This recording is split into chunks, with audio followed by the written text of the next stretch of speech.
and I introduced the confidence karma principle. So I suppose I should give you a little bit of idea of my background and how it came about. By training, I'm a social psychologist, and my training is all about attitudes. That kind of informs my practice as a coach.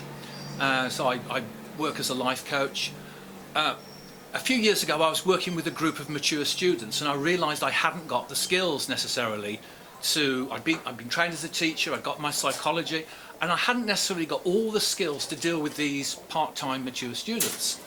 And so I went off and started to study coaching, and came back, and we ran some little confidence building sessions out of term time, and I eventually found out that I was kind of enjoying the confidence building more than the psychology, and kind of the curriculum was getting in the way of all the good stuff. And I was kind of quite amazed by just the small things that we could do to transform, that would transform people. And I also noticed the impact it had on my confidence.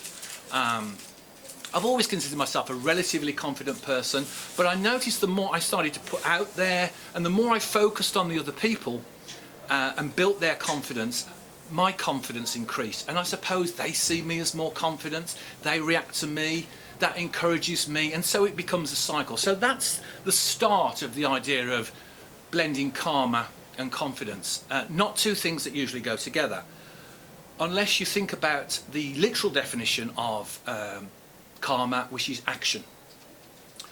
And that also fits in with my idea of attitudes as a social psychologist. That attitudes are made up of thoughts, feelings, and actions.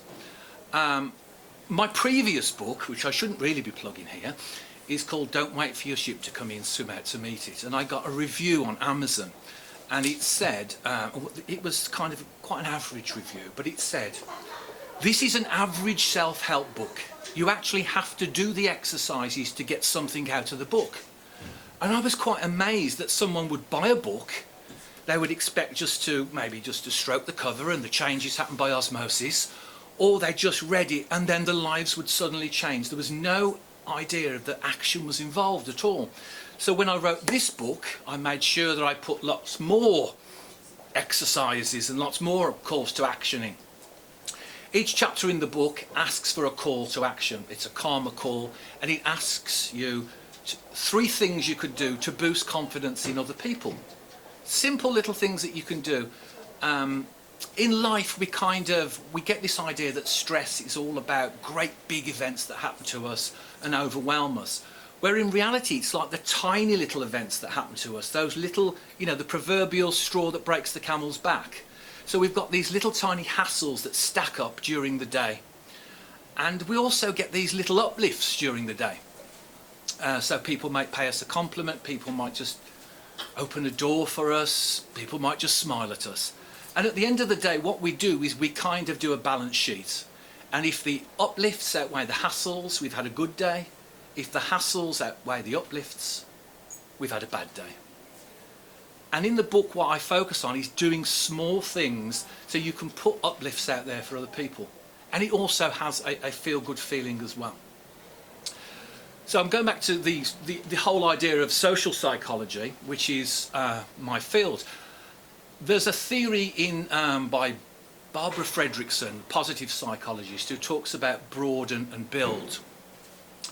And when we watch reality TV, we often see this version of confidence that's kind of like these wild, extravagant shows and dominating the airspace. And really what that is, it's not confidence at all. It's a performance built on top of stress. Because they're fired up, they're stressed, so they do the fake it till you make it stuff. And that's what we perceive often as confidence, and it's not. It's actually a form of aggression. Confidence actually comes from relaxation. So this is where confidence karma comes into its own in this bookshop, because there's lots of books on mindfulness, and mindfulness has become the big thing, and meditation.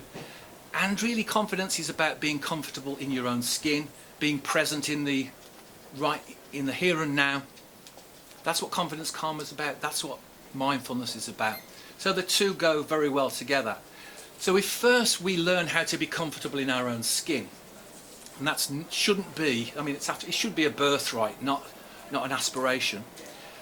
And then we can pass that on to other people. That's the chain of confidence.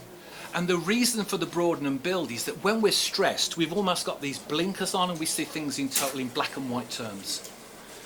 Everything is fight or flight or freeze. Everything is very, very narrowly focused, and often we can't think straight. So in times of stress, we've got this idea that we can't make decisions because it's just fight or flight. Now with the broaden and build approach, if we take the stress levels down and we become more relaxed, what that helps us to do is tap into a broader range of our abilities, a broader range of cognitions, thought processes, emotions, because we're not just in survival anymore. We're actually in a thriving state. So there's a very good reason why all confidence should be based on relaxation. And after all, when you think about professional athletes who are the fastest, they can run the fastest, they can jump the highest, they are the excellent performers, and what they learn to do first is control their physiology. They take things down first before they psych themselves back up. So that's basically what the book is about. It shows us how we can first of all become more comfortable in our own skin, and then how we can project and how we can basically pass it on to other people. I've mentioned attitudes, and that is what my field is, attitudes.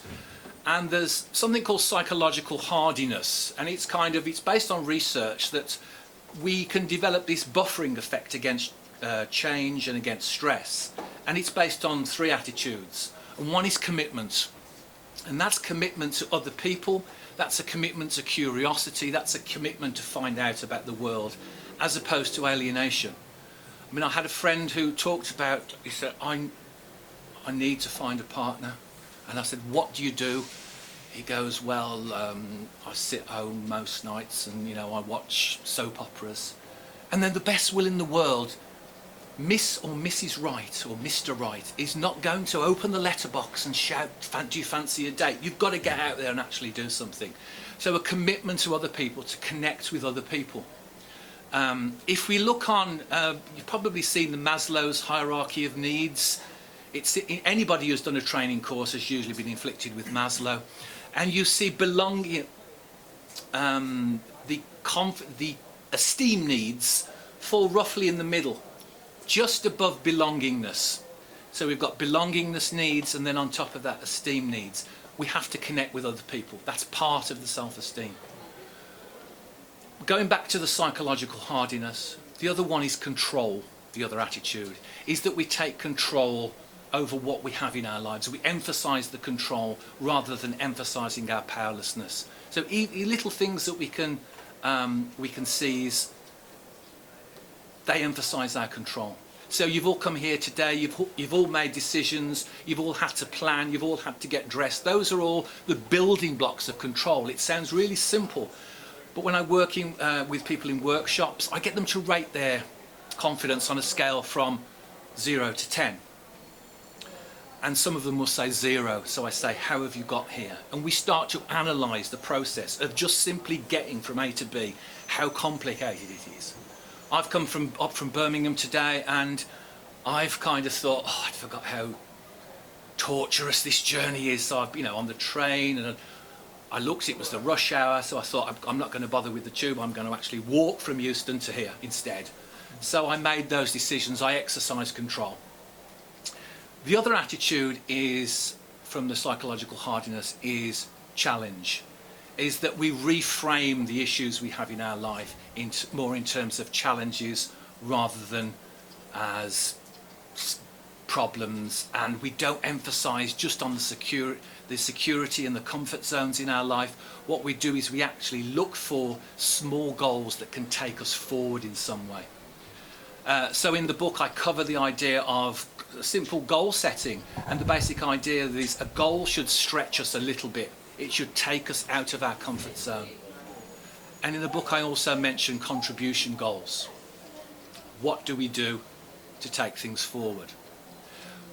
One of the final things that I could mention is I've introduced in the book the concept of auto-prejudice. And that's the idea that low self-confidence is a form of prejudice, is that we kind of it's almost like an autobiography that we keep telling ourselves that we can't do stuff, and it becomes self-fulfilling. So auto-prejudice is literally a prejudice against the self. So my field was in prejudice, so simply what I did in the book, I've taken lots of discrimination reduction programs and distilled them into a 10-point list from psychology of things you can do to address the self-prejudice. So that roughly in a nutshell is what the confidence karma method is about. It's about first finding that stillness, finding that sense of comfort in your own skin. It's about relaxing. I remember the first time I experienced it properly, I was on a Greek island and I was sitting in a beautiful picturesque harbour, and I got my book there because I didn't want to look like I'd travelled alone. I didn't want to look like I was alone. And I suddenly realised, and I didn't get this from any spiritual book, I actually got this from Carrie Bradshaw in Sex and the City. And it's kind of, you know, when you're comfortable in your own skin, when you can go to a coffee shop and you can throw away the book, not this one, and you can just sit there, you can just own the space, and it doesn't matter. So I did this a few times at this particular harbour coffee shop, and I noticed that people started to come up to me and just chat and say hello. Didn't invite them. This one woman came up to me the second day, because I'm a creature of habit, and she'd photocopied this beautiful poem. She says, "I've seen you sitting there rather serenely, and I thought you'd like this beautiful poem." And I was just thought, she'd just seen me, and I just thought little things started happening when I decided I didn't need the book anymore, I didn't need my notepad, I didn't need a phone, I could just sit there and own the space. So that's how it all started, being comfortable in my own skin. And because that's such a great feeling, the next logical step is, how do I pass it on to other people? So what the book does essentially is, it's a complete, I say it took me probably longer to live it than it did to write it. So you get all the shortcuts. So all the things I've discovered from my background in psychology, my trips on Greek islands, which I don't go on about too much, just a little taster. I don't describe the menus or anything. My background in teaching and coaching and drawing together all those strands. So you've got a complete confidence building package there. And like I said, every chapter it asks you, what do you intend to do? Now you've read this chapter, what 3 things do you do to pass on that sense of confidence to other people? And that's it in a nutshell. The question is, instilling confidence in others, does that mean setting an example? And the answer to that, simply that, is yes. Because if people see you as being calm, you've got to notice when you walk. I do this exercise with in my workshops, when I get people to just walk around the room and look into a space. And then I get them to make eye contact with each other in a neutral way. And then I get them to look away from each other and look into the space, and then back again. And I get them to look through people. I don't know whether you've been in that social situation where people just kind of look through you. Happens a lot in nightclubs. And then I get them to look at people to say that with the intention that you're going to be trouble. And then we go back to neutral. And it's the sense of what you bring to a room, it will actually have a massive impact. Even the shyest person brings something to a room.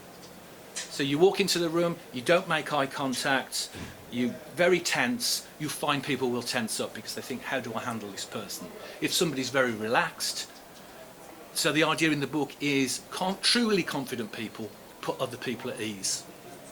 So if you're in a room with someone and they're waving their arms about and showing you how confident they are, and you're going, whoa, too much, it's probably not confidence. If they're relaxed, that's setting an example. You probably will feel more relaxed and you'll probably want to interact. And also the little idea about is passing, looking for opportunities where you can pass on little moments. So this is my confession, is that I always aim to be really nice to people, especially in coffee shops, because I love coffee shops. And I just ask people, not because I'm manipulative, it's just that I genuinely like people, so I ask people about the day. how's your day? Or if they're busy, I comment on they look busy. And I get loads of free coffees and cakes and stuff. So I haven't mentioned that in the book, maybe the next edition, but there's a certain karma in that if you are kind of acknowledge people, if people are doing a good job and you just simply acknowledge that or compliment, that can make somebody's day, that can change someone's day. So that's a simplest way to build confidence. Unfortunately, it's not great for the waistline, in my case. So that's why I walk everywhere from Euston to here. Okay, the first one is, I was asked, what is a simple exercise? So I do this with all my clients, and I often get people come to me who are, say, they've got to make some life changes and they're stressed, and they say, I haven't got time to relax. And really that's exactly when you need to relax. So I like to think of, if you think about when you play a piece of music, we often think about the notes, but we don't think about the spaces in between. So if you take away all the spaces, then you get a siren. And that's what happens when you're stressed. So the simplest thing I say, I developed this kind of 2-minute stress buster, and it's just 7 deep breaths in through the nose, out through the mouth, 3 times a day. And my challenge is usually, if you can't take up 6 minutes a day, then you probably need to be spending an hour a day. If you can't find 6 minutes a day, there's something seriously out of kilter. So that's the basic one. There are things in, like when you're in the shower as well of a morning. So I'm a big fan of not taking up too much time to do these things and looking for the spiritual in simple things, or the making a connection. So I imagine the shower is kind of like a rainbow shower. So having a shower of a morning becomes a visualization, and it's kind of setting me up for the day. I've got things like a rise and shine breath in the book, which kind of, some day, I struggle with the latent, sort of the shorter days and the dark, and so I need this desperately. So it's basically, you start with this particular stretch and a breath while you're in bed, lying down. Then the second phase is you actually sit up to do it. And then the third phase is you get out and stand and you do it. And if you want to go back to bed, then you can, but usually it's enough just to get you out of bed. So I'm building like simple little things like that, because if we are more relaxed, because the simple thing what we do is if simplest thing I can ask you to do now to relax you is invite you just to close your eyes. So if you just close your eyes and just take those few breaths. So in through the nose, out through the mouth. Just 7 deep breaths.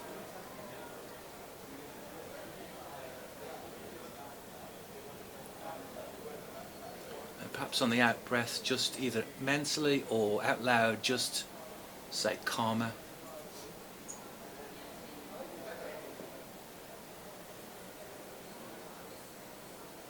Now the reason that works, and that will take stress down, is for 2 reasons.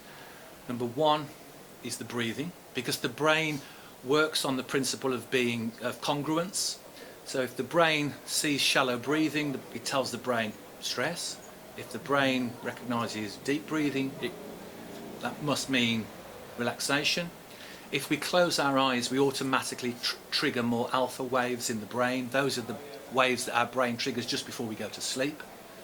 So those two, that simple little thing, and I do that if I've got a talk to give, or if I've got an interview, or often when I'm working back to back with clients, I will just do that in between each client, just to kind of ground myself. So that's the first thing. Very simple exercises that we can do and build them into routine. Drinking more water is incredibly important. If we feel dehydrated, we actually are more stressed. So simple stuff like that. Not necessarily the 2 litres. The 2 litres was just made up so to get people to drink a lot. It's kind of as much as you need, the new research suggests. But to drink more water than probably, like my uncle, 1 glass every Boxing Day, when he's got indigestion. So it needs to be a little bit more regular than that. And the second question was, what's the difference or the connection between confidence and self-love? And I think, well, there's certainly a deep connection between confidence and happiness. I mean, we can demonstrate those. You look at the research and there's a strong connection between self-love, and I suppose it comes down to what is self-love if not just kind of feeling comfortable in your own skin, not having thoughts intrude telling that you're not good enough, or that wasn't good enough, or those automatic nagging, automatic negative thoughts that we get into our head. So a little technique to deal with those is just to acknowledge. So if you've got these persistent thoughts that kind of pop into your head, the tendency is to want to interact with that thought and argue with it. And if you're anything like me, you argue with yourself, and I always lose. So the idea is that you connect with that thought and just say hello to the thought. It sounds crazy, but just say hello to the thought and just name the thought. Thought about not being good enough, thank you very much. And just sometimes enough to acknowledge the thought is enough to make it go. It's kind of almost like a warped security system that we don't want to step out of our comfort zone, we don't want to make fools of ourselves, so we have these thoughts intrude upon us to tell us that we're not good enough or we're going to fail. Simple start is just to name those thoughts. So I think there's probably a deep connection between self-love and confidence. It starts with feeling comfortable in your own skin, and it's totally non-judgmental. So the idea, you put all the paraphernalia away, you don't need your book, you don't need your phone, you just sit there, you look at the beautiful scenery, sometimes not always beautiful, but there's beauty in everything, and you just own that space. And I guess that's kind of the basis of self-love. So it's totally non-judgmental. You have every right to be here. And if you're anything like me, when you go to Greece, the lovely thing is that you can always tell people who've just arrived, because they'll go into coffee bars and they'll order a coffee, and it's 10 minutes, it's gone, and they're running off. And you can tell the people who've got into the Greek spirit, because you basically should take about 83 minutes apparently to drink a coffee. That's what's been observed, 80 something minutes. And when you've got to the point, you can just sit there and it just doesn't bother you anymore. I've actually sat in one cafe from 11 till 5. And I meant to go to the beach, but in the end it was just too nice, and So when you get to that state where you don't have to rush about, drinking a coffee isn't functional, having a meal isn't functional, sitting in the park isn't just, it's all little special moments. That confidence is about, one theory is confidence is about having deep connection with a spiritual connection. And is there something like that in the book? There's a whole chapter in the book on mindfulness and meditation, and it is about connecting with yourself, and it is about connecting with this very simple thing that researchers found is that in order to boost self-esteem, it was found that people just go for a walk. So they did research and found out self-esteem is boosted just by going for a walk in nature. And I think part of that is being connected or recognising there's something greater out there. And also it's the relaxation. So it isn't an overtly spiritual book. It has, I think the approach is spiritual because it's about connecting with people, it's about passing on good stuff, and not elevating yourself at someone else's expense, and it's about connection. But there's not an explicit spiritual theme to the book in that sense, that I don't talk about anything about a higher power. It's about connecting with yourself in the here and now. So in that way it's quite secular, but there isn't anything in the book that would contradict, I suppose, my background. Going way back when I was about 20, I got really interested in Taoism, and I was really interested in the Taoist perspective, that you can become a Catholic Taoist, a Buddhist Taoist, a Christian Taoist. I don't know whether you could become a Satanist Taoist. I dare say you could. But it's the idea that Taoism kind of fits. And so when I write, that's the approach I've got, that it wouldn't contradict. So I do a meditation in there. So you might have people say, well, meditation is just that, it's all Eastern. But I just have people chanting, instead of a supreme mantra, I just get people chanting the word one, just the number one. because then that's totally secular, but it has the same effect. Or I get people doing a breathing exercise, and on the out breath they just chant the word karma. It has a progressive quality that it makes you feel calmer. Any of that can be import to any kind of religious practice. So it's what you might find, and I'm a big fan of the idea that I haven't finished the book, is that I recognise the reader finishes the book. So if you buy the book and you take away the book and you bring something to it, that's you kind of writing the final chapter for yourself. So I feel there always should be that sense that a book shouldn't be, I kind of think that I haven't finished it, I kind of abandoned it at a certain point, and then it's up to the reader. So it's a complete course, but everyone will add their experience, and that can include spirituality as well. Two people in a relationship, one has decided to dump on the other person, and that impacts on someone's confidence. So essentially you need to address it as a unit. So it's not just her, it's actually first addressing, almost as a system. He has obviously got an issue. I'm guessing that there's a sort of self-esteem issue there.